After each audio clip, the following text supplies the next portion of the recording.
புதுச்சேரியில் மூவர் கொலை செய்யப்பட்ட வழக்கில் நானும் ரவுடிதான் சினிமா பாணியில் காதலி திட்டமிட்ட தகவல் வெளியாகியுள்ளது.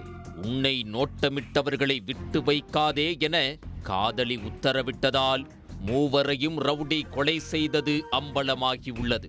புதுச்சேரி ரெயின்போ நகர் 7வது குறுக்கு தெருவின் இறுதியில் டிவி நகர் தங்கூர் தோட்டம் உள்ள பகுதியில் பாழடைந்த வீடும் கட்டிடமும் உள்ளது.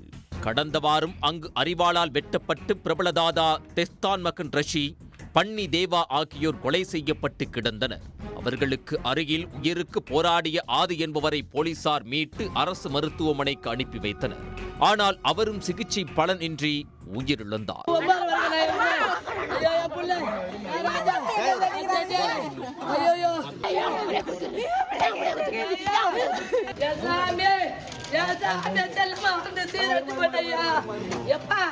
போலீசாரின் முதற்கட்ட விசாரணையில் அந்த பாழடைந்த வீடு ரவுடி சத்யாவுக்கு சொந்தமானது என தெரிய வந்தது. இதையடுத்து சத்யா மற்றும் அவரது கூட்டாளிகளை பிடிக்க 3 தனிப்படைகள் அமைக்கப்பட்டது.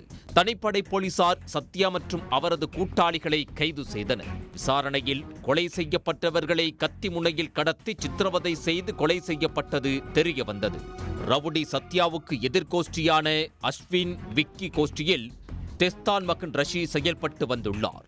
இந்த 2 கோஷ்டிகளும் ஒருவரை ஒருவர் பழி தீர்க்க காத்திருந்துள்ளனர். கடந்த 13ஆம் தேதி இரவு சத்யா தனது காதலி மற்றும் நண்பர்கள் சிலருடன் கடற்கரை சாலையில் நடைப்பயிற்சி செய்து கொண்டிருந்துள்ளார். அப்போது ரஷி, தேவா, ஆதி ஆகியோர் ஒரே பைக்கில் அங்கு வந்துள்ளனர்.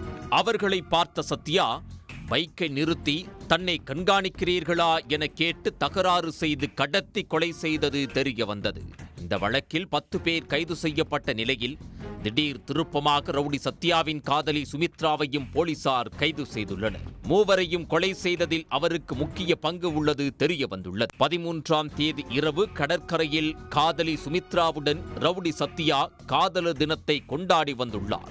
அப்போது ரிஷி, தேவா, ஆதி ஆகிய மூவரும் பைக்கில் வந்தபோது தன்னை நோட்டமிடுவதாக சந்தேகப்பட்டு ரவுடி சத்யா அவர்களிடம் தகராறு செய்துள்ளார். அப்போது அவருடன் இருந்த சுமித்ரா, உன்னை கொலை செய்ய நோட்டமிடுபவர்களை நீ விட்டு வைக்க கூடாது, அவர்களை கொலை செய்துவிட்டு தன்னிடம் வா என்று உத்தரவிட்டு கடற்கரையிலிருந்து சென்றுள்ளார். அதன் பிறகுதான் ரவுடி சத்யா 3 பேரையும் கொலை செய்திருப்பது தெரிய வந்தது. கொலை செய்த பிறகு ரவுடி சத்யா தப்பிச் செல்வதற்காக கூகுள் பே மூலம் பணத்தையும் சுமித்ரா அனுப்பி வைத்திருப்பது விசாரணையில் தெரிய வந்தது. இதையடுத்து தனது வீட்டில் பதுங்கியிருந்த சுமித்ராவை தனிப்படை போலீசார் கைது செய்தனர்.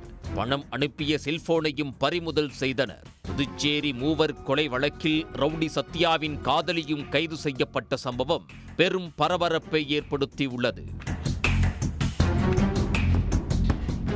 உடனுக்குடன் செய்திகளை தெரிந்து கொள்ள சன் நியூஸ் பெல் ஐகானை கிளிக் பண்ணுங்க.